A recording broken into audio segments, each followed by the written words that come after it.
عقید توحید کوئی نئی چیز ہے. ان الدین عند اللہ الاسلام، دین اسلام کا تقاضا یہی ہے. عقید توحید کی تشریح ہی دین اسلام ہے. بے شک دین اللہ کے ہاں صرف اسلام ہے. وما اختلف الذین اوتوا الکتاب، اور اختلاف نہیں کیا ان لوگوں نے جن کو کتاب دی گئی، الا من بعد، مگر بعد اس کے ما جاءہم العلم، کہ آگے ان کے پاس علم ہو. علم آیا ہے اور اختلافات کر رہے ہیں. بغیم بینہم، ضد کرتے ہیں آپس میں. مبتدی کو کہو کہ آپ کیوں غیر اللہ کو پکارتے ہیں، کیوں نہیں پکاریں گے ہم بزرگوں کے ماننے والے، وہ بزرگوں کے بیچ کے کھانے والے، تم خدا کے ماننے کے منکر ہو چکے ہو. ومن یکفر بآیات اللہ، جو انکار کرتا ہے اللہ کی آیتوں کا، فإن اللہ سریع الحساب، پس بے شک اللہ جلد حساب کر لے گا.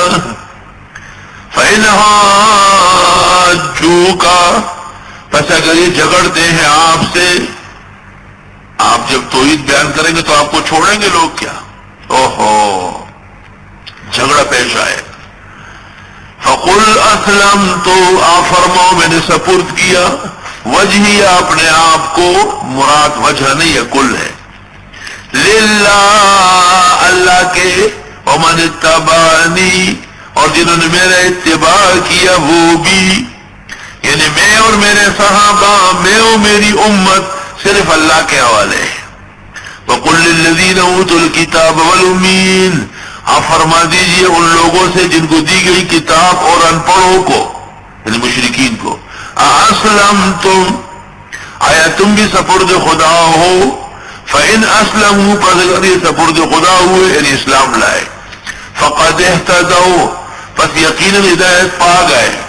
وَإِنْ تَوَلَّوْا، اور اگر انہوں نے منہ موڑا، فَإِنَّمَا عَلَيْكَ الْبَلَاغُ، پس بے شک آپ کے ذمہ تو پہنچانا ہے. وَاللَّهُ بَصِيرٌ بِالْعِبَادِ، اور اللہ دیکھ رہے بندوں کو.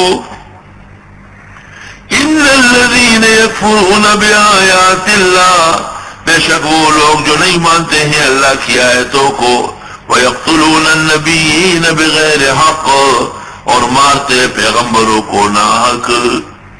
150 متبعین اور 47 صحابہ انبیاء کو بنی اسرائیل نے ایک دن میں قتل کیا. توبہ توبہ، عصر سے مغرب کے عرصے میں. وَيَقْتُلُونَ الَّذِينَ يَأْمُرُونَ بِالْقِسْطِ مِنَ النَّاسِ، اور قتل کرتے ہیں ان لوگوں کو جو حکم کرتے ہیں انصاف کے ساتھ لوگوں میں. فَبَشِّرْهُم بِعَذَابٍ أَلِيمٍ، خبر دیجئے ان کو، خوشخبری دیجئے ان کو دردناک عذاب کی. بات سنو، پہلے توحید کا عقیدہ بیان ہوا اور فرمایا کہ دعائیں ان کی قبول ہوگی آخرت کے لیے اور ہدایت کے لیے جن میں عقید توحید ہے. پھر عقید توحید کو ترقی دی اور فرمایا یہ اسلام ہے.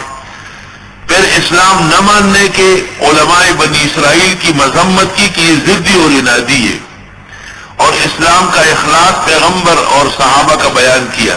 اسلمت وجہی للہ ومن اتبعن، اور پیغمبر کو تسلی دی. پھر ارشاد فرمایا کہ توحید کے عقیدہ بیان کرنے کے اندر بڑی قربانیاں پیش آتی ہے. دیکھو کتنے پیغمبر قتل ہوئے، کتنے متبعین قتل ہوئے. اس لیے موحدین کو ایک سبق ہے کہ عقیدہ اتنا مضبوطی سے بیان کر لو کہ قتل ہو جاؤ لیکن پیچھے نہ ہٹو. جو مخلوق کے لیے دب کی بات سے پیچھے ہٹ گیا وہ کیا مسلمان ہے. اولئک الذین، یہ وہ لوگ ہیں، حبطت اعمالهم، کہ ضائع ہوئے ان کے اعمال، فی الدنیا والآخرہ، دنیا و آخرت میں. وما لهم من ناصرین، نہیں ہوگا ان کے لیے چھڑانے والے. الم تر، آیا آپ نے دیکھا نہیں، للذین، ان لوگوں کو، اوتوا نصیبا من الکتاب، جن کو دیا گیا ایک حصہ کتاب کا، یدعون، ان کو دعوت دی جاتی ہے، الی کتاب اللہ، اللہ کی کتاب کے ماننے کی، لیحکم بینہم، کہ فیصلہ ہو ان کا.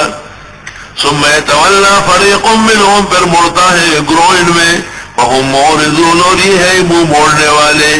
یعنی بنی اسرائیل کے پاس اپنی جو کتاب ہے وہ تو نصیبا من الکتاب ہے، ایک حصہ ہے، بقیت محرف ہے. اور قرآن کامل کی ماننے کی دعوت دی جا رہی ہے. ذالک بانہم، اس لیے کہ بے شک یہ بنی اسرائیل قالوا کہتے ہیں لن تمسنا النار، ہرگز نہیں چھوئے گی ہم کو آگ، الا ایام معدودات، مگر دن گنتی کے۔ سورۃ بقرہ میں اس کا ذکر ہوا کہ وہ کہہ رہے ہمارے بزرگوں نے وہ جو گاؤ سل پرستی کی ہے 7 دن شاید وہ ہمارے جہنم میں آئے۔